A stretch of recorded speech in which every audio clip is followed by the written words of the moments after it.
Pilar, usted me dice, como era corto, lo agregué a comentarios. ¿Cuáles comentarios? Me gustaría que aclaráramos eso ahora, porque si usted me dice, y varios otros compañeros quizás me dicen, claro, Saray, me dice, lo agregué a comentarios.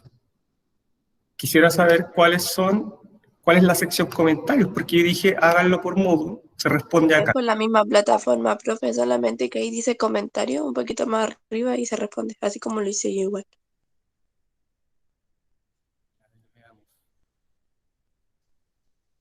Si yo pincho aquí y veo calificar todas las entregas, ¿ya? Usted me dice que yo pincho a cualquier compañero y...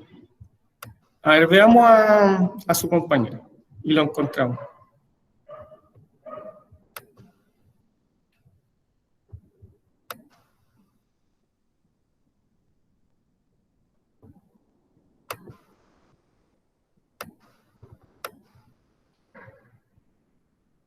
Pilar, ¿me puede acompañar en el proceso, por favor? Si yo pincho acá, calificación, ya veo que usted no lo ha enviado.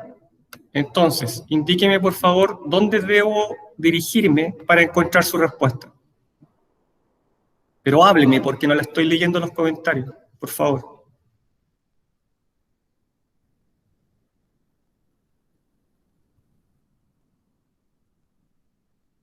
Pilar,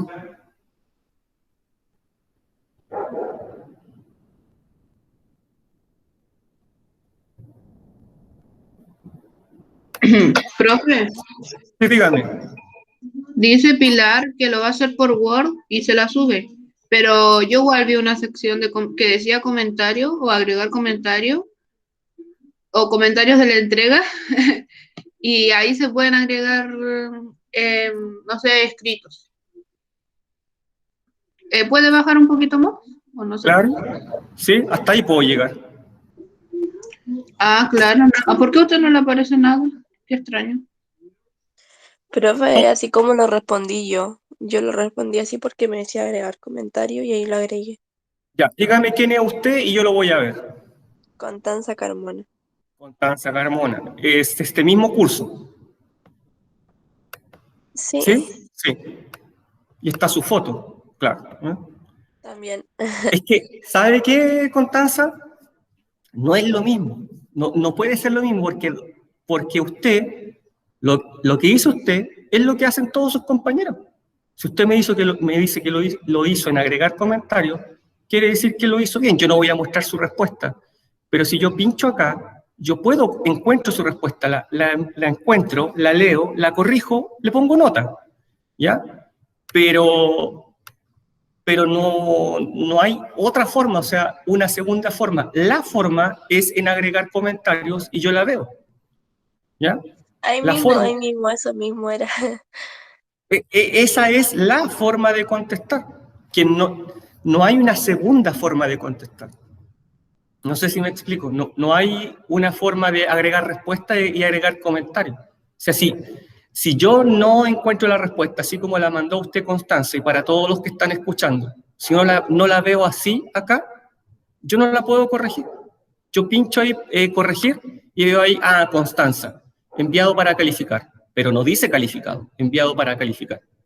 Calificación, leo, corrijo, retroalimento, pongo nota y aquí a usted le va a salir, a usted y a mí va a salir calificado y la nota.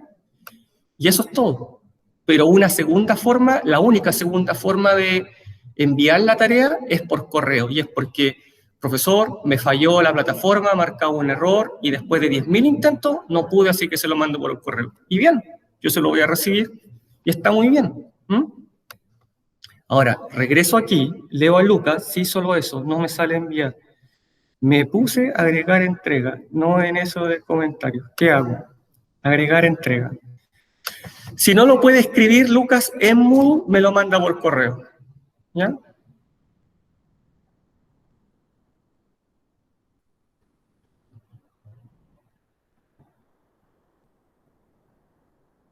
Y estoy leyendo arriba que dice Lucas. Mismo Lucas. Ya. Buen día, Belén. ¿Ya? Y de esa forma, a quien no esté seguro lo puede enviar por correo. Lo más importante de esto ¿Se envió o no? Lucas. ¿Se envió o no? ¿Me lo acaba de mandar por correo o por Moodle? Lucas, le pregunto.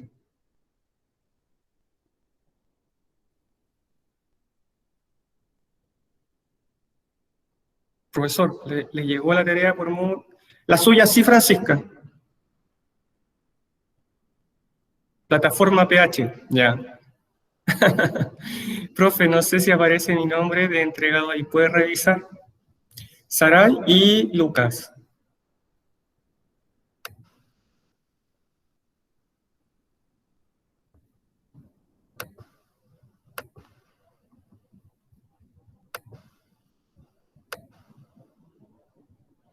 Está entregado, Saray, y está calificado.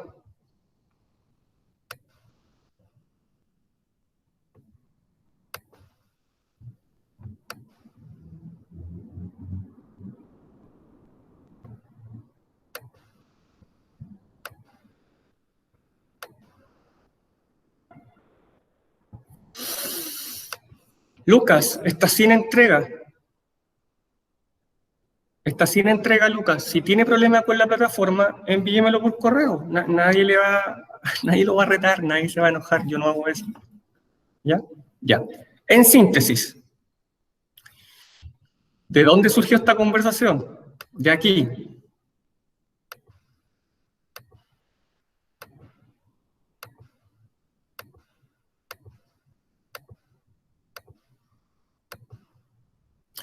Ya. Para hoy día fijé por tercera vez para hoy y les dije, les envié correo, que estaba abierto la tarea hasta hoy martes, ¿ya? Y el que no lo ha entregado tiene que preocuparse. Lo puede entregar por Moodle y si falla Moodle se lo enviará por correo. Les queda 1 hora y 4 minutos. 1 hora y 4 minutos para la tarea 1, a todos los que no la han enviado. ¿Mm?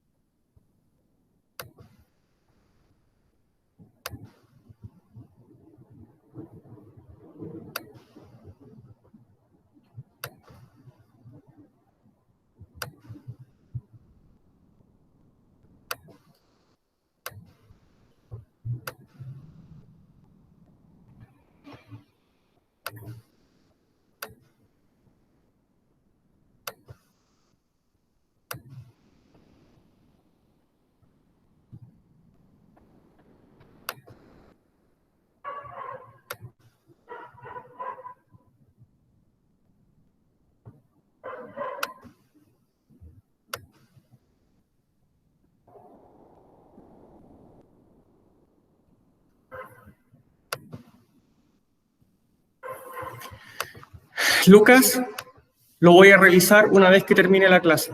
¿Mm? ¿Qué? ¿Lucas? ¿Otro Lucas?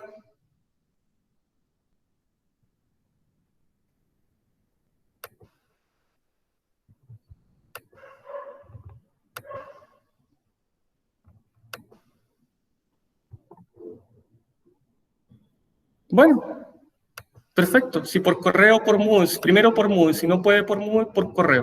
Lo importante es que llegue, porque les queda 1 hora y me extraña mucho que un cuarto medio no responda una pregunta en una semana. De verdad, me extraña bastante. Yo no voy a preguntar por qué, pero me extraña bastante. Bastante. Una semana para una pregunta, no. Bien, avancemos. ¿Ya? Continuamos con nuestra unidad 1 y la clase de hoy la he titulado Elementos y patrones en común en la América colonial. ¿Ya? El objetivo de la clase es identificar elementos y patrones en común en la América colonial y al mismo tiempo es importante saber cómo estos se proyectan hasta el día de hoy. ¿Ya? La pregunta rectora, ¿qué elementos y patrones comunes es posible identificar durante la América colonial? Vamos. Lo más importante que hay que tener claro es esta visión del otro, ¿ya? Desde aquí vamos a comenzar. Miren esa imagen. Eso es del periodo. Esa lámina fue dibujada hace más de 500 años, ¿ya? Y retrata y representa el primer encuentro de Colón llegando a las Indias. De esta manera, alguien de la tripulación lo dibujó, ¿ya? Y dibujó así de manera bastante idealizada a los nativos, trayendo elementos para los españoles. Si se dan cuenta, representa el oro, las joyas, por otro lado, están levantando la cruz, por lo tanto traen una nueva religión, ¿cierto? Y los buques, o sea, es la tecnología, mientras los nativos están atrás corriendo y viven en un estado para ellos completamente de naturaleza, ¿ya? Hay un choque de dos culturas, esto es desde un comienzo y este choque se prolonga incluso hasta el día de hoy. Si vamos a Europa nos vamos a dar cuenta de que son dos culturas muy distintas e incluso entre países latinoamericanos. Yo les he comentado un curso que desde el momento en que nos pusimos un reloj ya nos comenzamos a culturizar, porque estos nativos tenían otro uso del tiempo, el tiempo era cíclico, quizás se guiaban por la luna, quizás se guiaban por las estaciones del año, ¿ya? Pensemos que los mayas y los aztecas ya tenían un calendario bastante perfeccionado, pero de ninguna manera era como el de nosotros, el que tenemos ahora. La alimentación, muy importante. Pensemos que aquí en América Latina, a la llegada de los españoles, no había caballos, no había vacas, ¿ya?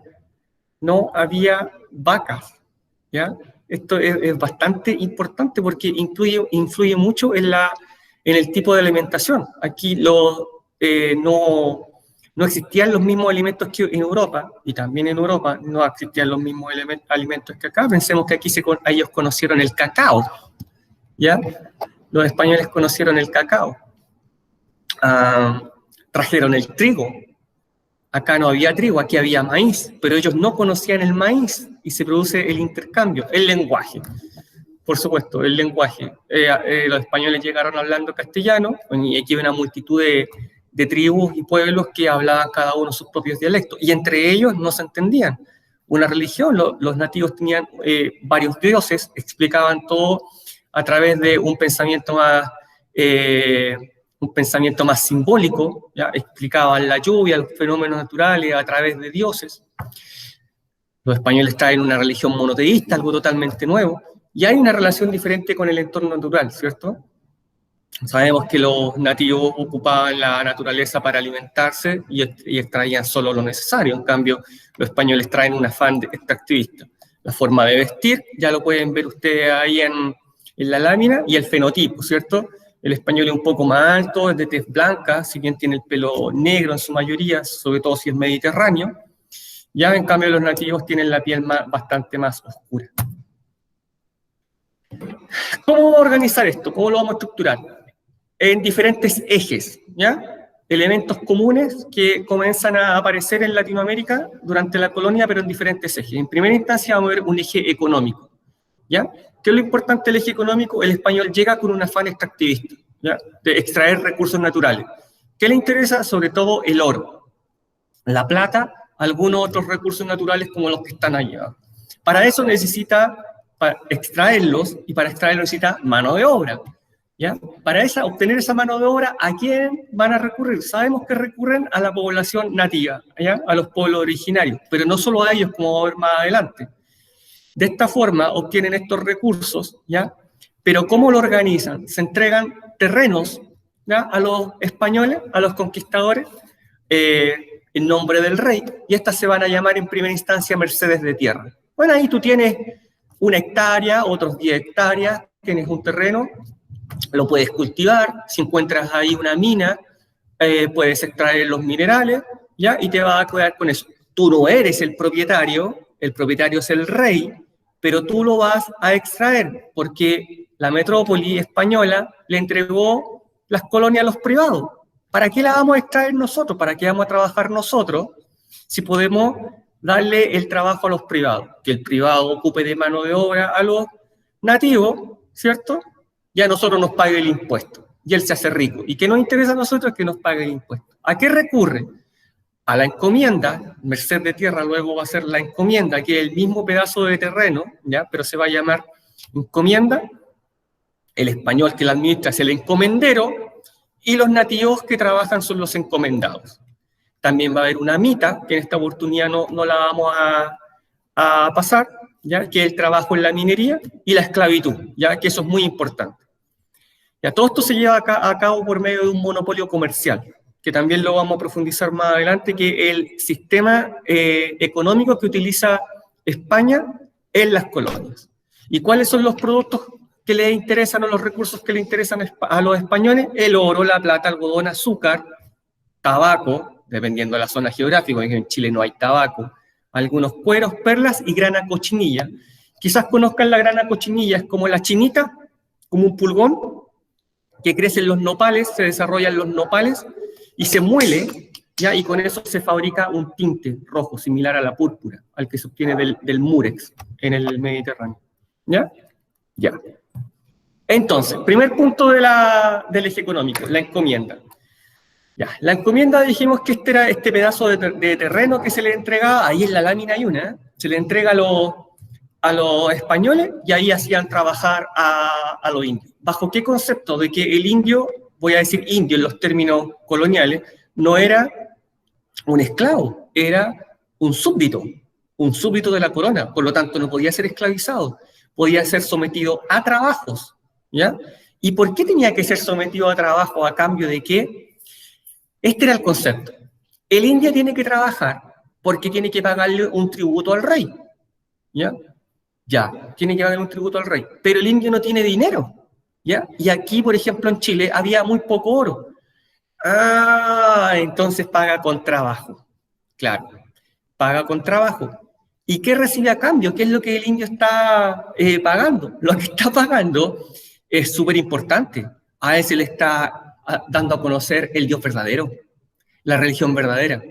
Y como se le está entregando a un tesoro tan precioso como la religión verdadera, entonces tiene que pagar un tributo a cambio.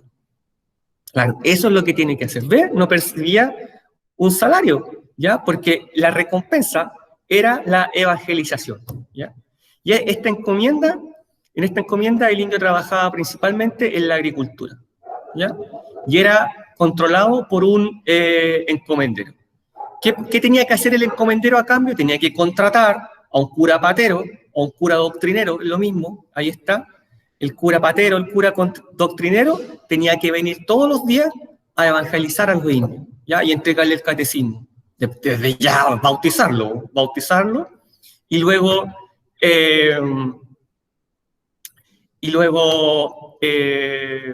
enseñarle todo el catecismo, ¿ya? Y por algo ahí hay una iglesia, iba todos los días a la iglesia y tenía que enseñarle. Y a cambio, el encomendero le pagaba también unas monedas al cura, o sea, todo un círculo virtuoso de la economía, ¿ya?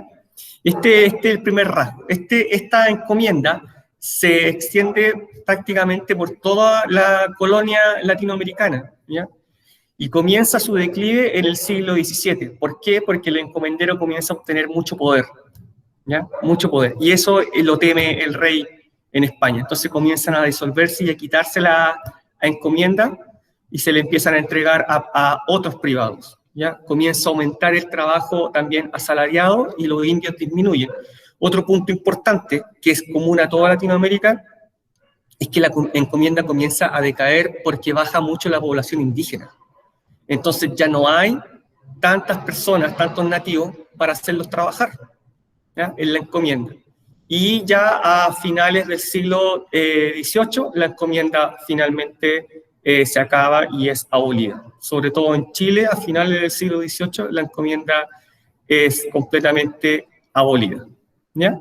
Este es el primer rasgo común, es común a toda Latinoamérica, ¿ya? Común a toda Latinoamérica, a todas las colonias, Latinoamérica no se llama así en ese momento, pero a todas las colonias americanas. Habían encomiendas en Chile, habían encomiendas en Brasil, habían encomiendas en Ecuador, ¿ya? Es común. Nativos trabajando para los españoles, para los encomenderos.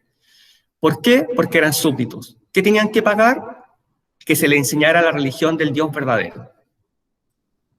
El monopolio comercial. ¿Ya? Esta es una de las primeras expresiones del libre comercio, ¿eh? Fíjense ahí el mapa que hay. ¿Ya? ¿Qué era esto? Era un sistema de flota de galeones que salía desde España, ¿ya? Desde España, dos veces al año, a veces una vez al año, ¿ya? Y salían dos flotas con rumbo general el Caribe, ¿ya? Una era la flota de los galeones, ¿ya? Que llegaba aquí a la zona de Veracruz, ustedes pueden ver ahí, y la otra era la flota de tierra firme, que llegaba a Panamá, y traía todos los productos que eran necesarios para que las personas vivieran aquí en las colonias, los conquistadores. Aquí en las colonias, prohibido manufacturar, no se puede fabricar nada. Oye, es que yo quiero fabricar cucharas, muebles, tinta, plumas, espadas. No, no puede fabricar nada. Todo se trae desde España, ¿ya? Todo se trae desde España. Todo. Cuando digo todo, es absolutamente todo. Todo. La pala, la picota, el chuzo, todo. En el caso de nosotros, a ver, para Chile, veamos. Salía la escuadra, navegaba una navegación en conserva, todos juntos, por el problema de los piratas, por el problema de los naufragios, ¿ya? Había que ir al rescate de los náufragos, pero sobre todo por los piratas, navegaban en conserva, una serie de barcos, salían de España, recalaban en Islas Canarias, recargaban agua, comida, y continuaban con rumbo general aquí a Panamá, Portobelo. Ahí descargaban todo, descargaban todo el barco, imagínense cuánto demoraba, ¿ya? Y ahí está Panamá, por lo tanto no se puede cruzar en barco al otro lado, no había canal de Panamá. Se descargaba todo, se cargaban todo en mulas, burros y caballos, y había que cruzar todo Panamá, esa selva había que cruzarla, y llegar aquí al Pacífico, a lomo de burro, a lomo de mula. Se descargaban todas las cosas de los animales, y se volvían a embarcar en otro barco, en otros barcos, que se llama la Flota del Pacífico Sur. Se embarcaban en esos barcos, en esa flota, y ahora esa flota se dirigía desde Panamá, ahí donde dice Panamá, Portobelo, al Callao, aquí, al Callao, aquí, de aquí a aquí. Y del Callao, ¿ya? Se bajaban otra vez las cosas y las cosas se traían a Santiago. O a veces salía un barco a Santiago. Imagínense cuánto costaba la cuchara aquí y cuánto costaba la cuchara aquí. ¿Ya? Ahí dice, 600% más. ¿Ya? Es decir, si aquí costaba 1.000 pesos, la cuchara costaba 600 veces más. Esto es real. Ya era carísimo, carísimo. Por eso las cosas se fabricaban y se conservaban de manera eterna, ¿ya? Y al mismo tiempo la metrópoli prohibía cualquier tipo de comercio con otras naciones. Aquí alguien decía en Chile, oye, si negociamos con Francia, no, no se puede. Oye, si negociamos con Alemania, no, no se puede. Y si negociamos con el país, con esta nación que está aquí al lado, con el Reinato de la Plata, lo que ahora es Argentina, no, no se puede. La corona tiene todo el control para captar el impuesto. El impuesto solamente se le paga a España, por lo tanto, prohibido comerciar con otros. ¿Por qué este rasgo? Primero, este rasgo es común a las colonias, pero ¿por qué es tan importante?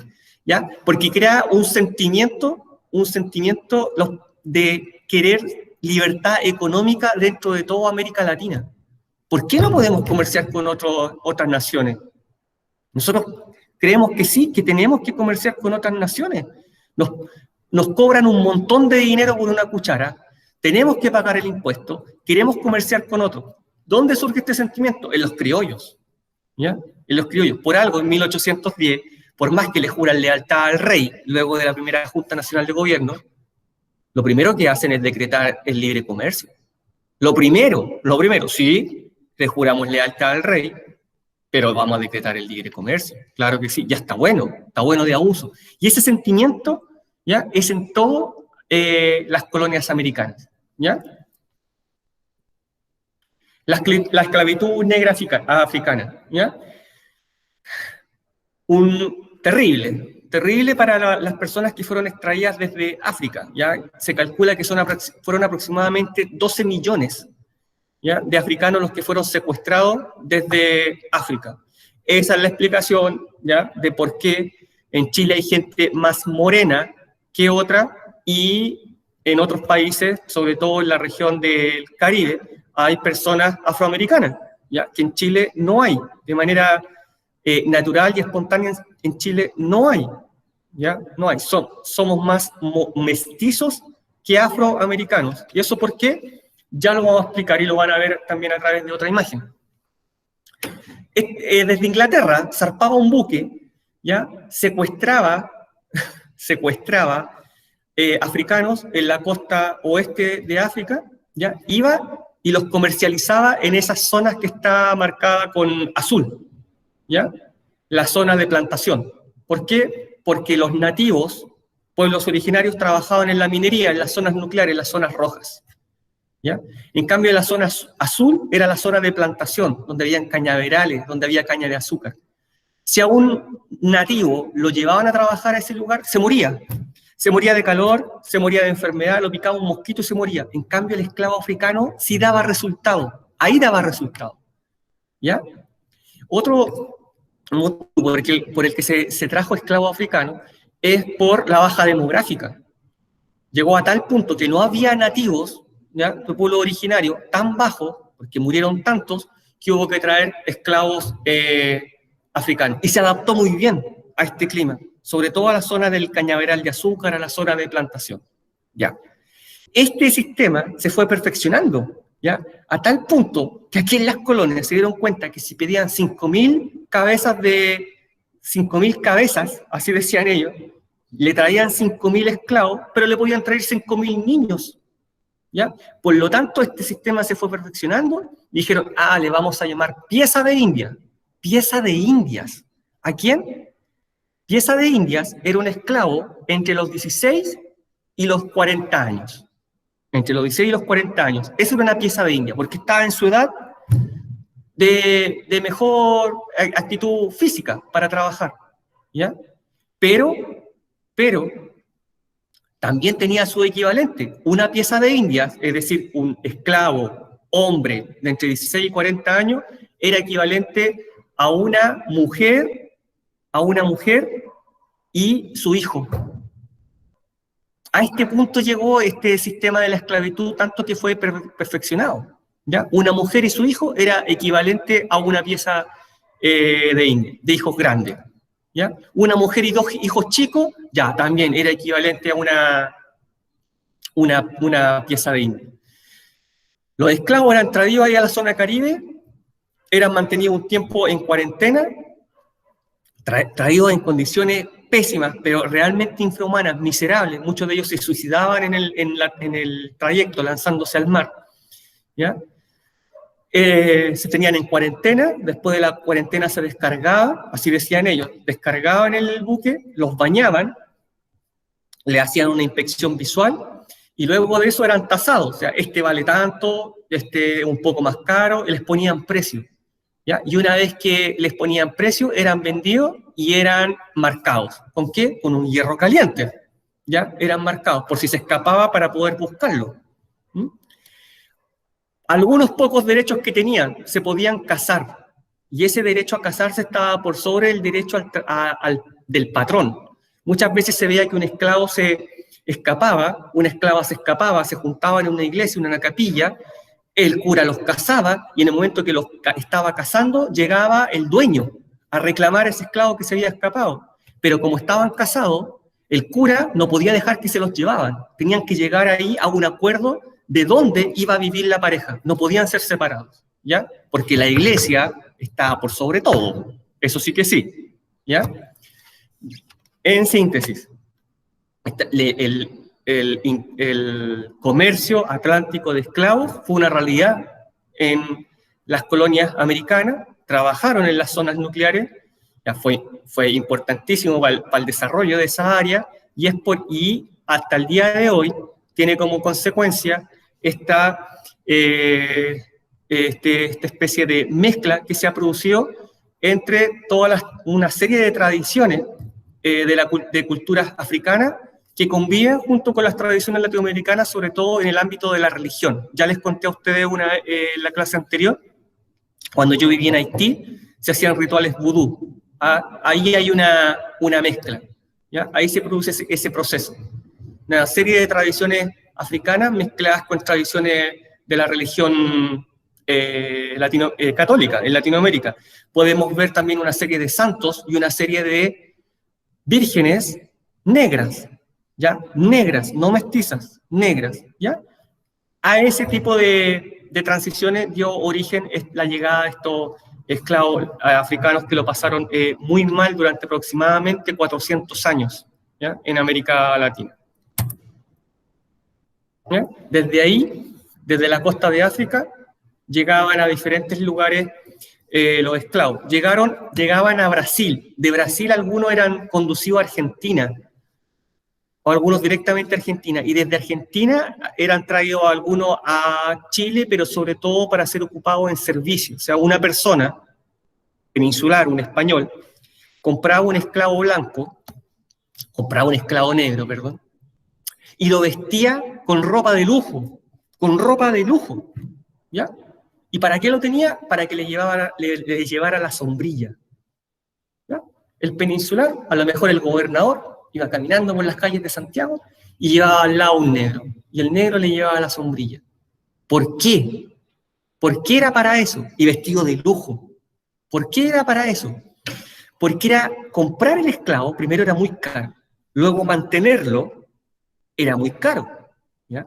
Vestirlo de esa forma, más caro todavía. Por lo tanto, el gobernador se paseaba con su esclavo negro vestido de lujo con la sombrilla y con eso demostraba estatus. Mírenme, yo pude comprar un esclavo, vestirlo de lujo y tenerlo solo para que me lleve la sombrilla. Mira, su ropa es más cara que la ropa de todos ustedes.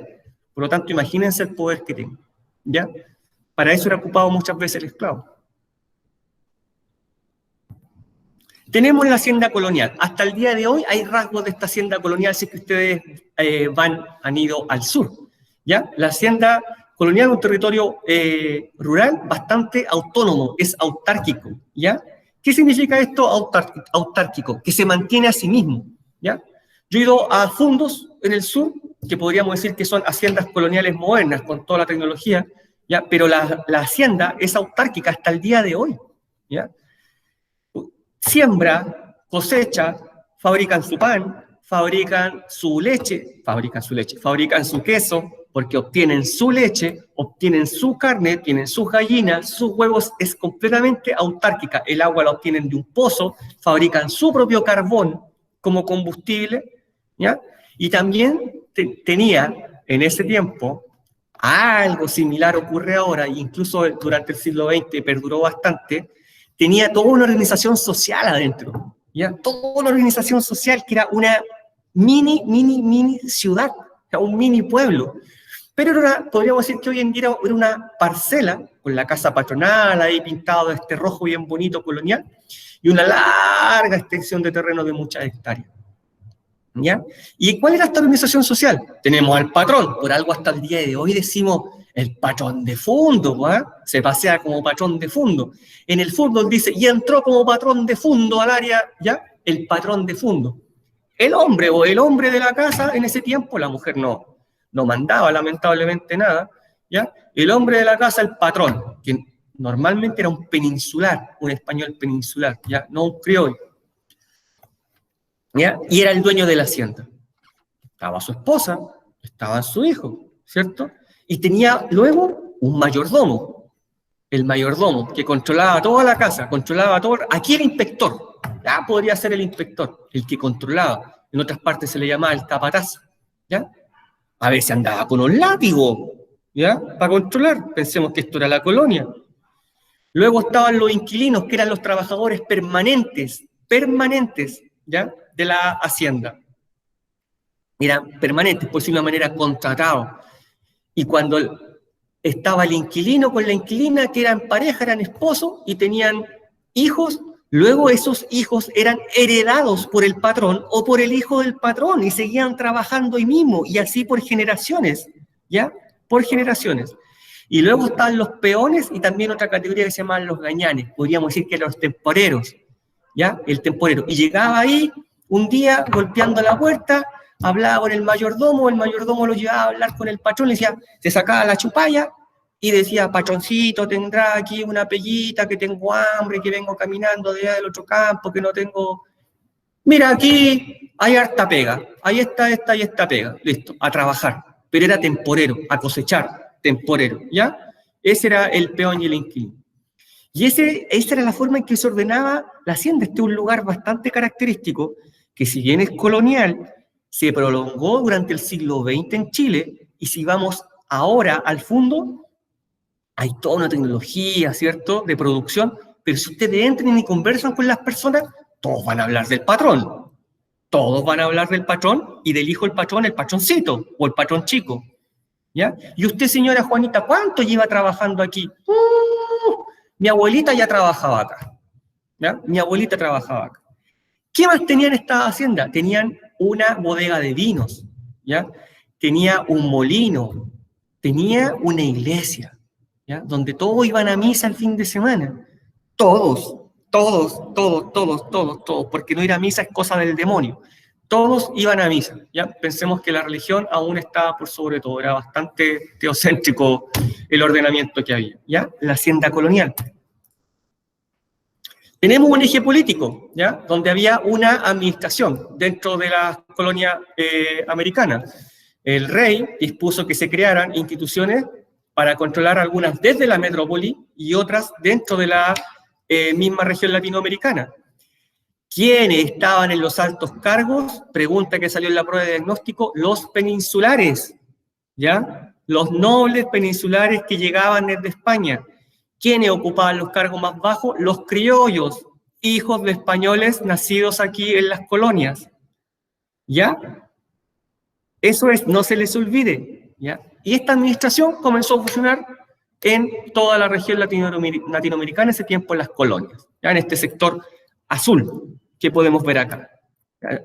Había una metrópoli que estaba allá en España y que controlaba la administración política aquí en las colonias. 7.152 kilómetros de distancia, pero lo hacía y resultaba.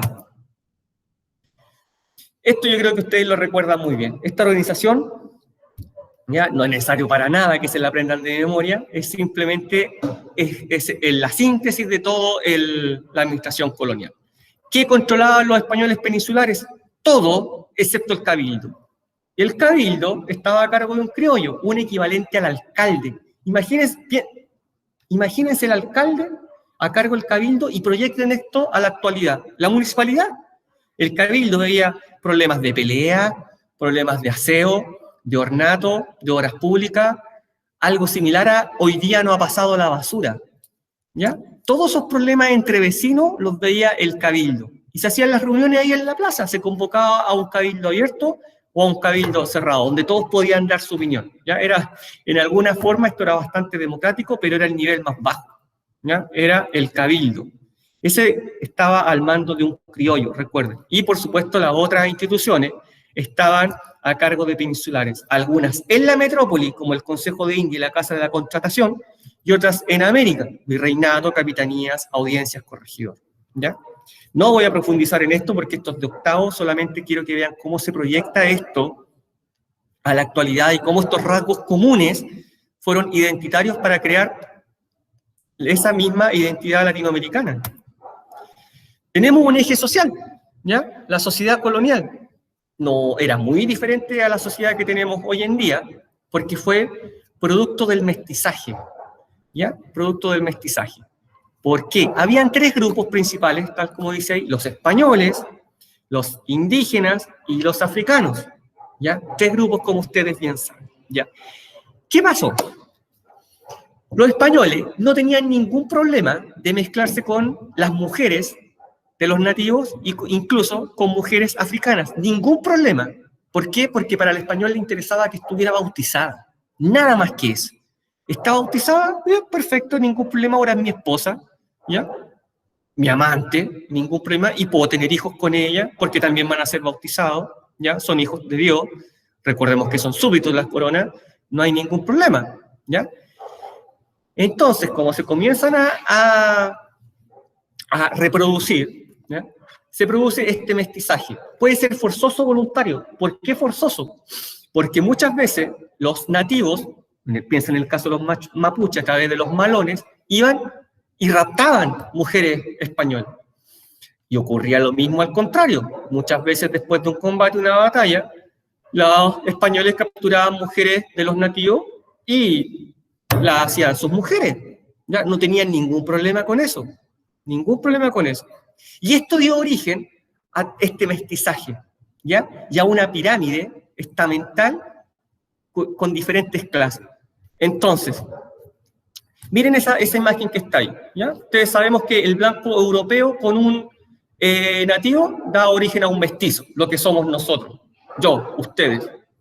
Y el blanco con un negro, podría ser un esclavo, da origen a un mulato. Pero un indígena con un negro daba origen a un sambo, ¿ya? Y esto al mismo tiempo construyó una pirámide, ¿ya? Y que nos ayuda mucho a comprender muchas cosas hasta el día de hoy, ¿ya? Recuerden que la historia explica el presente a través del pasado. Si hoy día es cuestión de mirar, Fíjense la reacción de personas, y van a encontrar mucho en YouTube, ante una persona de piel más oscura o un rubio ojos azules. Aquí en Chile, lamentablemente todavía es así, esto se ha proyectado hasta el día de hoy, o cuando pasamos por el lado de un migrante. Todo esto pareciera que el cerebro nos entrega un aviso y clasificamos mediante el prejuicio en bueno y malo, ¿ya? Lamentablemente así, y perfectamente esa persona negra que vemos puede ser el médico que mañana nos va a atender en el hospital, ¿ya? Pero pareciera que es un reflejo condicionado el que no ocurre, ¿ya? Y esta sociedad de casta se ha proyectado hasta el día de hoy. Miren, ¿por qué? Porque hay un estatus que depende del color de piel y la nomenclatura de las castas, ¿ya? Miren, ¿ven? En la cima los españoles, ¿cierto? Poder económico, político, imponen las leyes. Luego los criollos, hijos de los españoles, o sea, los españoles son peninsulares, nacieron en España. Los criollos, por muy hijos de españoles que sean, nacieron acá, por lo tanto son criollos. ¿Qué poseían? La tierra, ¿ya? Pero no podían aspirar a un alto cargo de administración. Luego están los mestizos. Y aquí se producían bastantes variables. Un mestizo podía estar en mucha mejor condición económica que un criollo. Un criollo perfectamente podía ser un mendigo. Y un mestizo podía estar a cargo de una cantidad de gente en la hacienda o en una encomienda, ¿ya? Era bastante fino la línea que separaba a uno de otro. Los indígenas vienen posteriormente, ¿ya? Y ellos trabajaban. Ellos sí, no, ninguna posibilidad de ascender en la escala social, ¿ya? Trabajaban. En la encomienda, principalmente en la encomienda en la agricultura. Y finalmente los esclavos, ¿ya? Que no tienen derecho a nada, no tienen derecho a movimiento, recibían los peores castigos y trabajaban principalmente en plantaciones. Pocos en minas, pero muchos en plantaciones. Si alguien alguna vez vio la película Django, ¿ya? Esto sucede en Estados Unidos, un esclavo afroamericano. Hay una parte en la película en que sale vestido con un traje de lujo azul. Ya, a eso me refería. Si alguien vio esa película alguna vez, ¿ya? Eso es, lo andan trayendo de azul, de lujo, ¿ya? Pero principalmente lo ocupan en las plantaciones. Pensemos también que este origen de las castas, esta sociedad de castas que ocurre, hay castas que reciben nombres como lobo. Ah, mira, si él es un lobo, ¿ya? Mira, él es un coyote. Él es un salta atrás. Quizás salta atrás porque había sido hijo de europeo con esclavo negro. Después ese hijo se casó con una esclava negra. Después el hijo de ellos se casó con un europeo blanco, ¿ya? Y esa entretejido de castas, cada uno va recibiendo un nombre, con nombres tan originales como coyote, lobo, gris, salta atrás, salta adelante. Él es un salta adelante, ¿ya? Era todo un entretejido, una maraña de esta sociedad de castas. Lo más importante es esto, es que la sociedad colonial se establece a partir de una sociedad de castas piramidal con estamentos producto del mestizaje, donde los que están en la cima son los españoles peninsulares y los que están abajo son los esclavos. ¿Cómo proyectamos esto? Yo creo que cada uno de ustedes lo está pensando. Y si alguna vez ha sido discriminado por motivos que tienen relación con esto, va a decir, aquí hay algo. Oye, negrito, cuando a alguien le han dicho, oye, negrito, ¿por qué? ¿Por qué? Bueno, la explicación está hace 500 años atrás, ¿ya? Eso es lo importante. Esa es la reflexión que me interesa. Y vamos terminando, hay un eje cultural. Y esto es importantísimo. Ya voy a partir de abajo hacia arriba. Hay una vaquita, ¿cierto? ¿Ven la vaquita que está ahí? Ya. La vaquita más un choclo, diríamos nosotros. En Centroamérica dirían maíz, ¿cierto? Ya dirían maíz. O dirían una mazorca en otros lados. Bueno, para nosotros un choclo. La vaquita, ¿ya? Más el choclo, ¿qué podemos hacer? ¿Qué podemos preparar con eso? Una cazuela.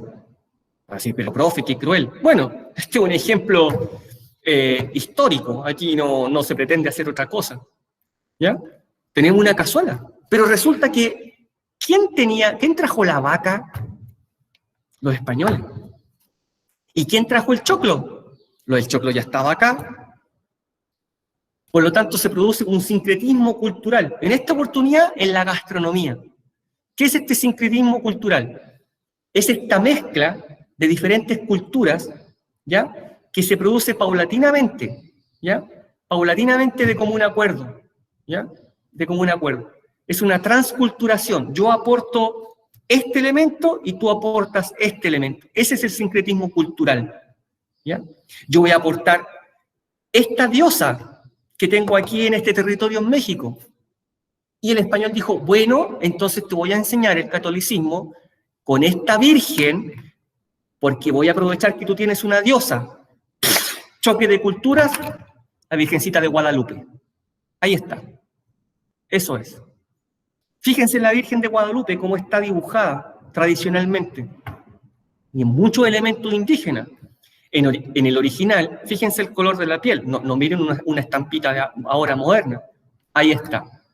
¿Ya? Ahí está. ¿Qué instrumentos tenían los indígenas? A lo mejor tenían un tambor. Bueno, yo traigo otro tipo de instrumento, esta música. Te voy a enseñar el catecismo a través de la música. Miren, a través de la pintura, la literatura. Indígenas comienzan a aprender a leer y a escribir. Y escriben muy bien. ¿Ya? Y escriben todo lo que ocurre con los españoles. ¿Ya? Todo esto es el sincretismo cultural. Un indígena no escribía, no leía, no sabía usar un lápiz, no tenía escritura. Pero ahora resulta que el español le enseñó a leer. ¿Cuál es el aporte del indígena? Su propia cultura. Escribe de su cultura.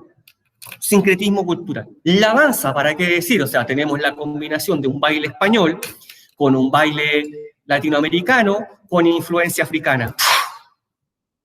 Explosión. ¿Cuántas danzas, cuántos bailes tenemos en Brasil con esa triple influencia?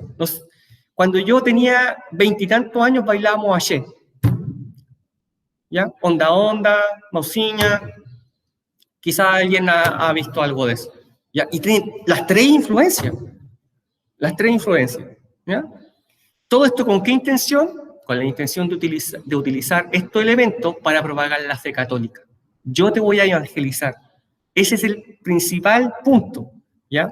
Sí, también está comerse una cazuela, pero lo principal es evangelizar. Te voy a enseñar el Dios verdadero. Para esto se utiliza, ¿qué elemento? El barroco, ¿ya? El barroco es un movimiento artístico, literario, intelectual, ¿cierto? Y que es utilizado para propagar la fe católica. Voy a hacer una pintura.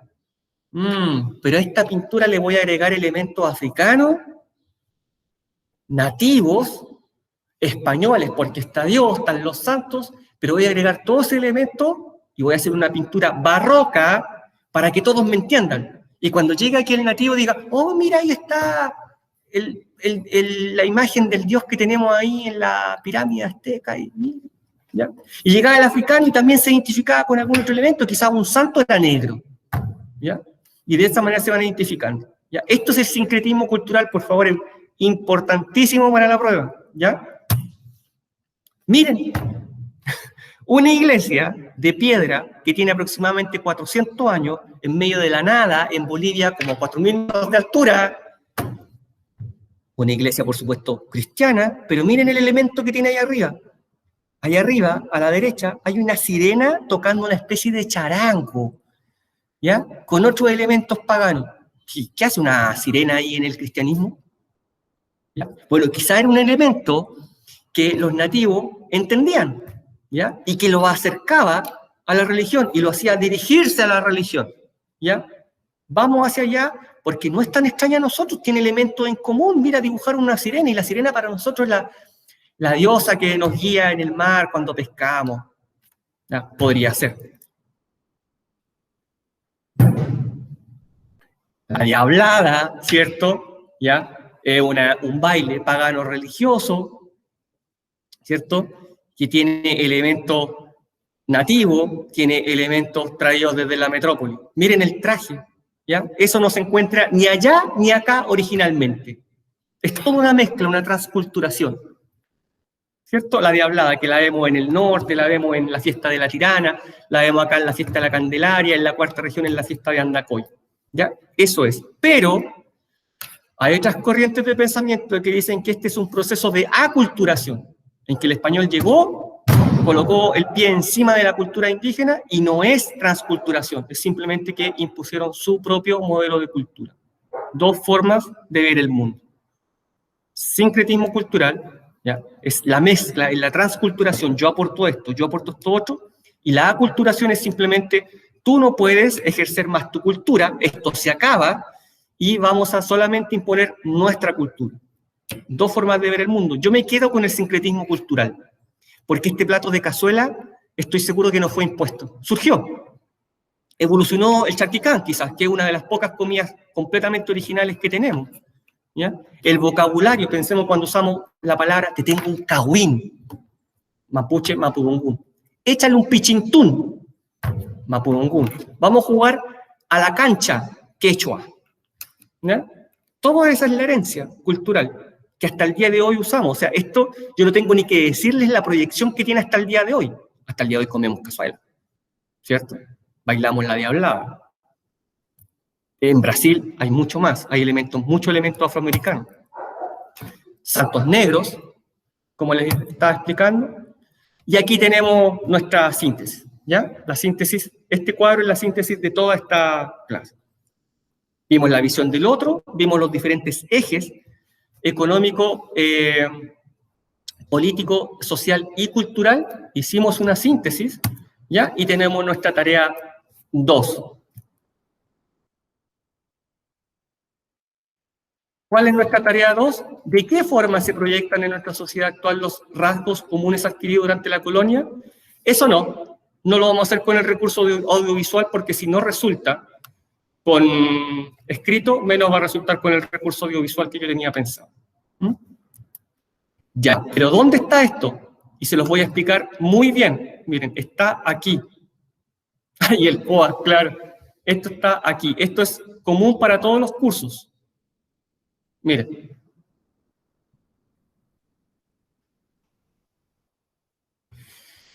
Evaluación formativa 2. ¿Qué es esto? Dice, tienes 60 minutos para elaborar tu respuesta. Una vez terminado el tiempo, la evaluación será enviada automáticamente a tu profesor. ¿Por qué? Porque fue hecho en modo cuestionario.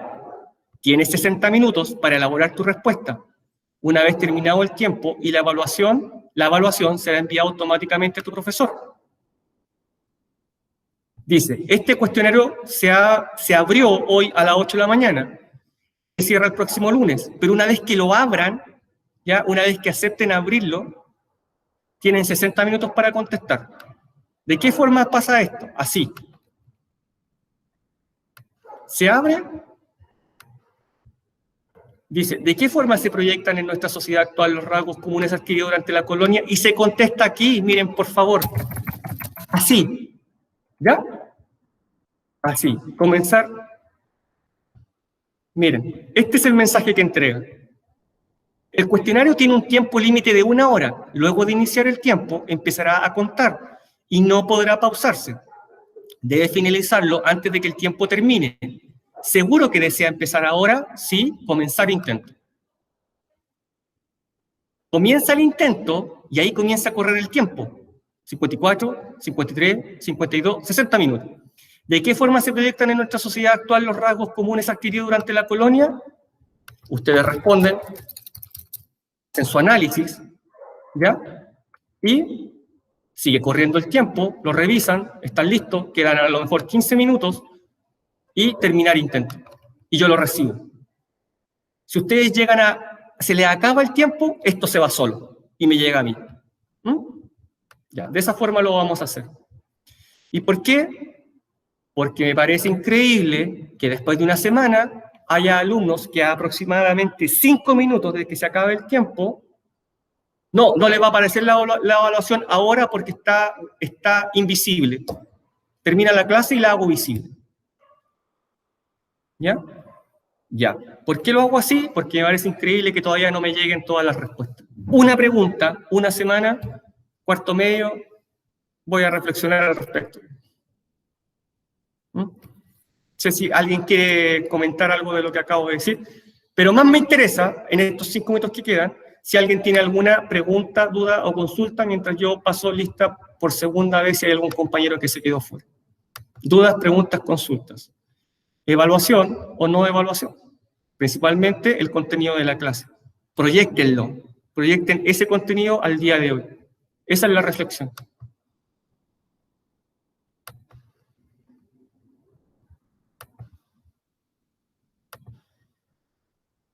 Ya, muchas gracias. Consulta, pero la Constanza Carmona se quedó sin internet, me acaba de decir. A la Constanza no hay ningún problema porque yo estoy seguro que alguno de ustedes le va a explicar la evaluación y el material lo van a encontrar en la plataforma Moodle. Lo importante sería que uno de ustedes le explicara la evaluación, porque me imagino que se cayó antes de que yo explicara la evaluación. Eso sería súper importante.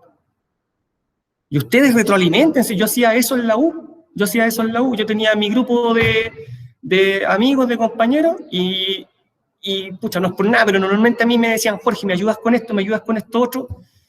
¿Ya? Y es imposible que yo diga que no, ¿ya? Yo no puedo decir que no, yo me puedo ir yendo a mi casa y si alguien me dice, ayúdame, yo tengo que devolverme, yo me tengo que devolver, ¿ya? ¿Y cómo respondiste tú? ¿Y cómo respondiste tú? ¿Y cómo lo hiciste? Me imagino que no copiaste de internet, no, es completamente original, tiene que ser original, ¿ya? Porque es reflexión, de otra manera vamos a seguir en este viaje que está llevando Chile de gente que no construye conocimiento. Pensemos que los diputados, el año pasado, algunos encargaron informes a sus asesores y sus asesores se los copiaron de Wikipedia, los imprimieron y se los entregaron.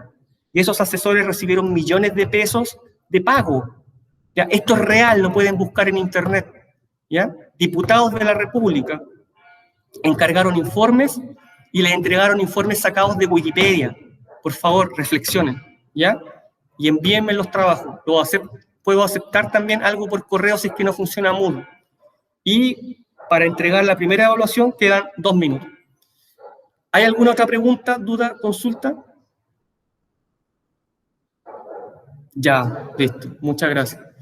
Perfecto. Me pareció súper bueno el aporte del CUA, porque créame que también hay mucho de lo que hablamos que tiene que ver con ese tipo de lenguaje. Mucho. Súper bien, aunque no lo crea. Bien, 8:58. Si no hay nada más, nos despedimos. Muchas gracias y nos vemos hasta la siguiente oportunidad. Que esté muy bien, Saray, Lucas. Gente de cultura hablan así. Chao, Fran. Chao, Miguel. Chao, Nelson. Chao, Lucas.